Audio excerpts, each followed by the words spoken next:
Yang jadi dilema bagi banyak mahasiswa. Duh, aku banyak tugas, banyak ulangan, tapi aku memang harus menghadiri rapat gitu.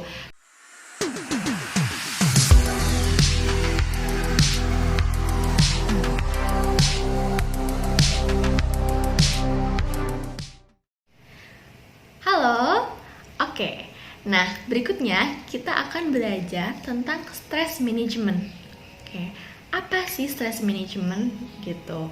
Ini tuh bahasanya research banget ya. Padahal sebenarnya gimana sih kita bisa gak usah pusing-pusing deh sama stres gitu ya intinya. Nah, di sini aku akan tunjukin ke kalian membuat stres itu menjadi teman kalian gitu. Nah, dari 4 mind map ini ada beberapa pertanyaan bahwa stress respon, kenapa kalian bisa stres, bagaimana kita memandang stres, dan bagaimana kita coping sama stres itu. Nah, ini merupakan salah satu bagian dari mana kalian bisa memanage diri kalian setelah kalian tahu tentang self-awareness kalian gitu. Kalau misalkan kalian ngerasa, aku mungkin belum dapat yang lebih dalam nih tentang self-awareness, aku saranin kalian baca buku The Subtle of. Nah, kalian cari sendiri yang warna oranye tuh bukunya, itu bagus banget buat kalian bisa kenal sama diri kalian. Nah, kemudian di self management ini ya, salah satunya adalah self control. Nah, self control ini nantinya akan kita kaitkan dengan stress management. Gimana kalian mengontrol diri kalian dalam respon terkait stres. Oke. Nah, jadi sebenarnya aku bingung deh, stres itu sih apa gitu ya. Stres tuh kayak gimana? Nah, sebenarnya stres itu adalah suatu reaksi loh yang muncul saat kita menghadapi ancaman, tekanan atau suatu perubahan ya, yang tidak terbiasa buat kita. Jadi kita ada sesuatu yang baru dan kita pasti akan merasakan punya reaksi-reaksi secara hormonal, kemudian secara emosi, secara psikologis itu yang tertekan gitu. Karena kita belum tahu solusinya itu apa. Betul gak sih? Solusinya apa, atau kita juga gak bisa ngebayangin hasilnya bakal kayak gimana. Itu yang namanya stres. Nah, jadi stres ini akan tergantung banget dari bagaimana kalian melihat si ancaman itu, melihat si tekanan itu, masalah itu, atau melihat perubahan itu. Kalau kita melihat keempat hal itu menjadi hal yang negatif, hal yang mengancam kalian, hal yang tidak jelas bagi kalian, kalian bisa dapat namanya stres negatif tadi gitu ya. Dan pusing, jadinya mengurangi produktivitas kalian, efektivitas kalian sebagai mahasiswa gitu. Tapi ketika kalian melihat 4 hal itu ya, mereaksikan ya perilaku kalian, oh ini mah hal-hal yang aku bisa pelajari gitu misalkan.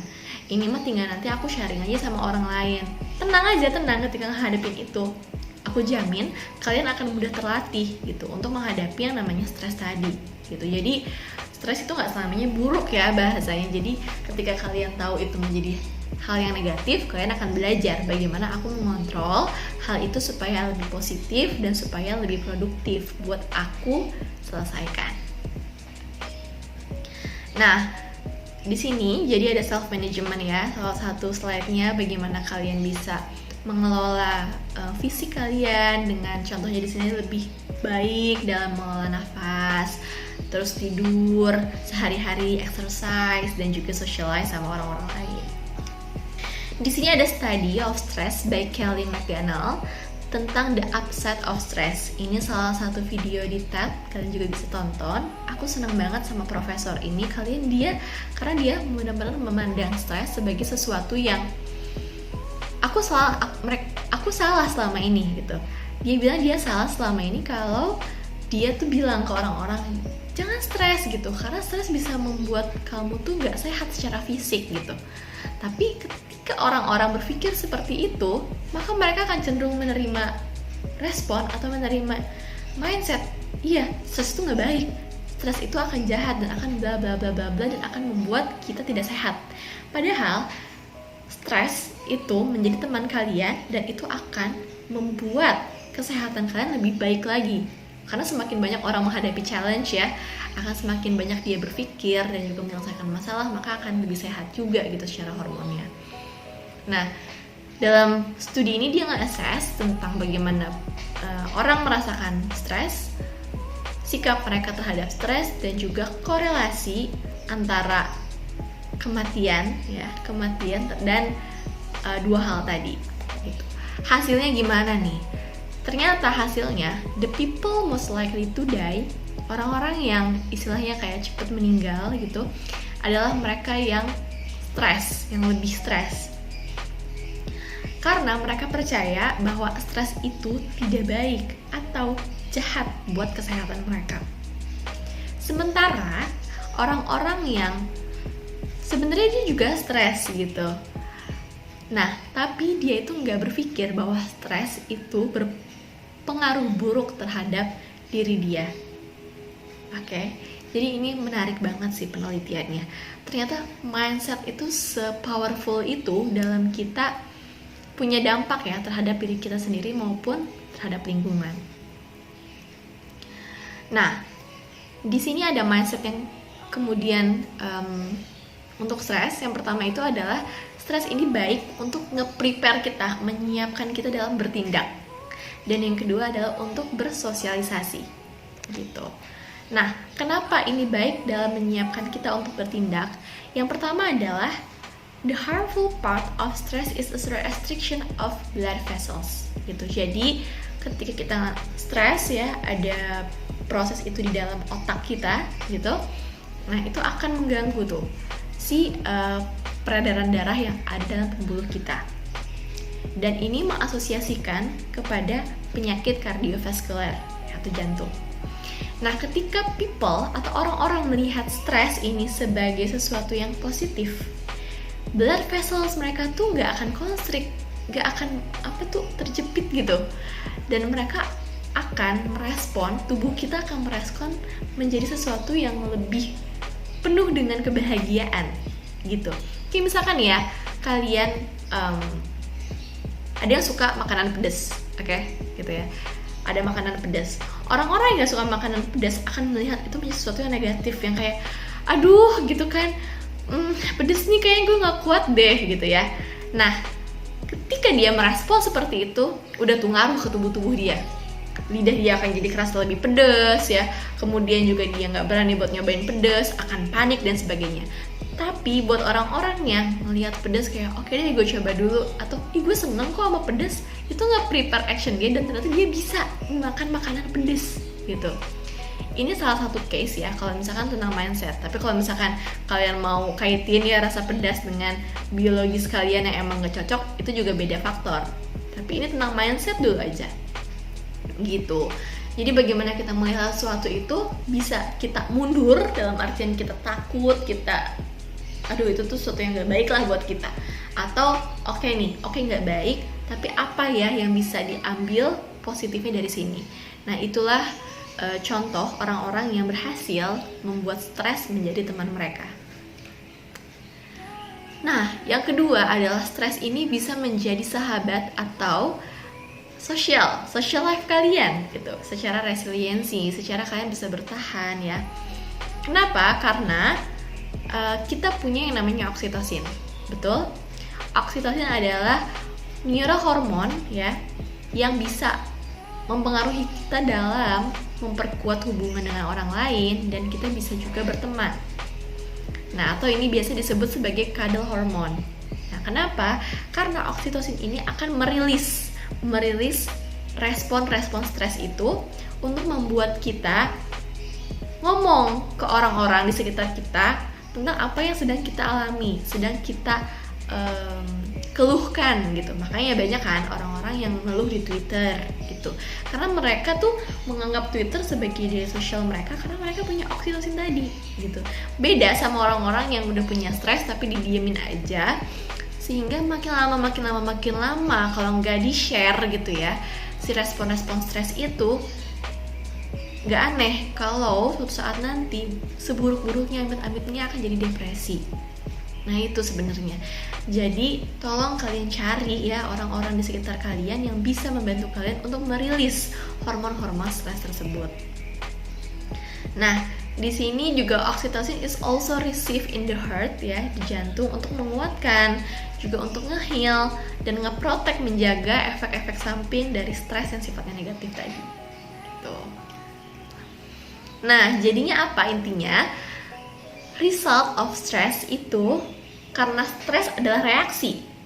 Reaksi itu muncul dari bagaimana kita melihat suatu stimulus tertentu, kemudian kita kasih respon.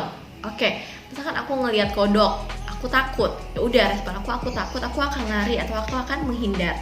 Tapi kalau misalkan kita ngelihat kodok, oke, dia kodok, dia akan misalkan bisa lompat sekitar berapa sentimeter, kemudian ngerasa oke, aku akan bisa handle itu, dia akan tenang gitu.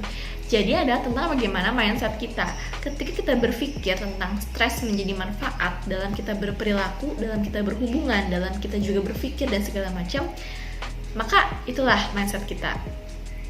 Dan ketika kita membuild atau kita membantu orang lain ya untuk tadi membantu mereka untuk lebih rilis dari stres dan sebagainya, itu akan ngebangun resiliensi kita terhadap stres itu sendiri. Oke?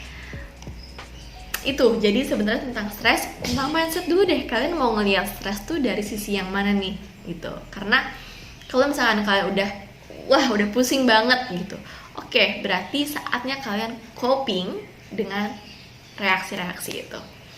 Ada dua hal yang ini populer ya, ini populer dimanapun yang bisa kalian coba.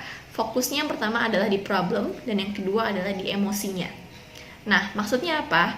Jadi ketika kalian menghadapi masalah, misalkan ya, oke, aku lagi banyak banget tugas, ya harus dikumpulin 3 hari lagi, dan aku bingung harus ngapain, gitu, pusing.